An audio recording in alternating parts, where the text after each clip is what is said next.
Welcome to Roastar's step-by-step guide on setting up artwork for our custom tin cans. No matter your experience level, this video will show you how to create and submit artwork for our tin cans. Let's dive in. First, you'll need to locate and download the correct template for your project. Your template can be found in 3 places. In your Roastar project, after you've gotten a quote at the end, on our Templates and Guides page. Now that we've found the correct template, open your design application of choice.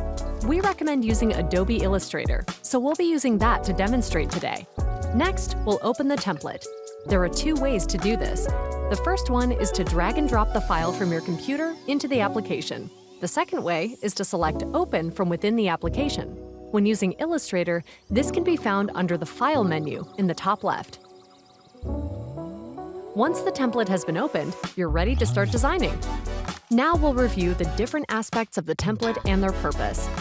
Take a look at the Layers panel on the left. You'll see different layers for various elements, like the template itself, artwork, and any additional guides. Make sure the template layer stays locked to avoid accidentally placing your design on it. Your artwork should go on the Artwork layer.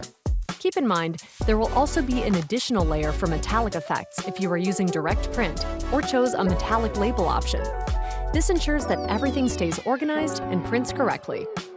Other than layers, there are 3 other pieces to be aware of: safe areas, bleed, and trim lines. For tin cans, make sure your design includes a 1/16 of an inch bleed beyond the trim line. Keep key design elements like logos and text within the green safe zones to avoid getting cut off during production. If you want your can to have a seamless wraparound design, you'll need to make sure that your repeated pattern lines up exactly with the trim line. The trim line is blue and can be seen on the left and right sides of the template. You'll also need to ensure that you are still extending your pattern all the way to the bleed line. To do this, you can simply repeat your pattern once more to the left and the right. Colors can make or break your tin can design, so it's essential to get them right. Ensure all colors are in CMYK format, which is the gold standard for print. Avoid using RGB or Pantone colors, as they won't convert well for print. For the best results, opt for lighter colors and detailed patterns, as they print more vibrantly than large areas of dark colors.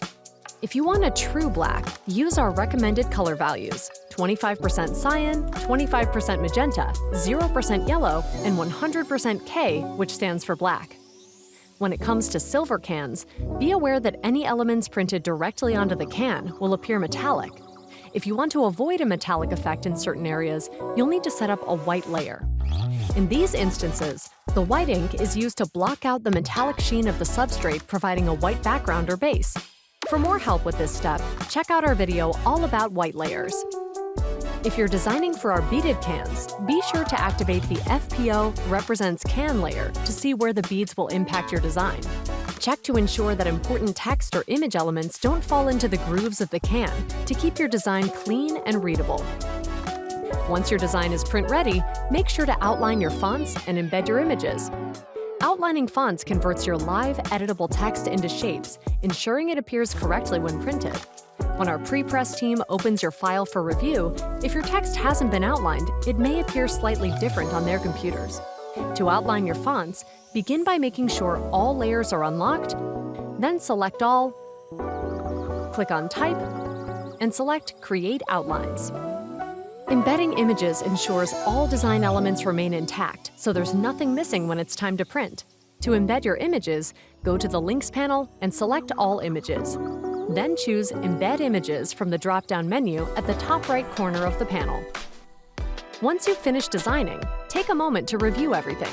Zoom in to at least 100% and up to 200% to catch any tiny errors or misalignments, especially along the seam and edges.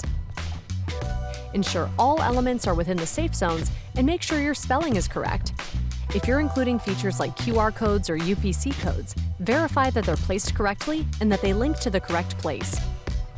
Once you're satisfied with your artwork, remember to delete template layers first, then save the file. We accept 2 file types, PDF and Adobe Illustrator files. We recommend saving your artwork as a PDF, since most applications are able to create and read this file type. Now head back to your Roastar project, upload your file, and submit it for review. After submission, our pre-press team will review your file and make sure everything is ready for printing. If any adjustments are needed, we'll let you know. Once approved, you'll be notified of a digital proof via email. We also require a physical proof. These are a great way to ensure that any metallic effects appear as intended. Physical proofs also allow you to check that your colors are printing as desired. When you're happy with the proof, give us the green light and we'll start printing. There you have it! Now you know how to create artwork for tin cans and have hopefully avoided the most common pitfalls along the way. And remember, if you need some extra help, our team is just a phone call or chat away. Happy designing!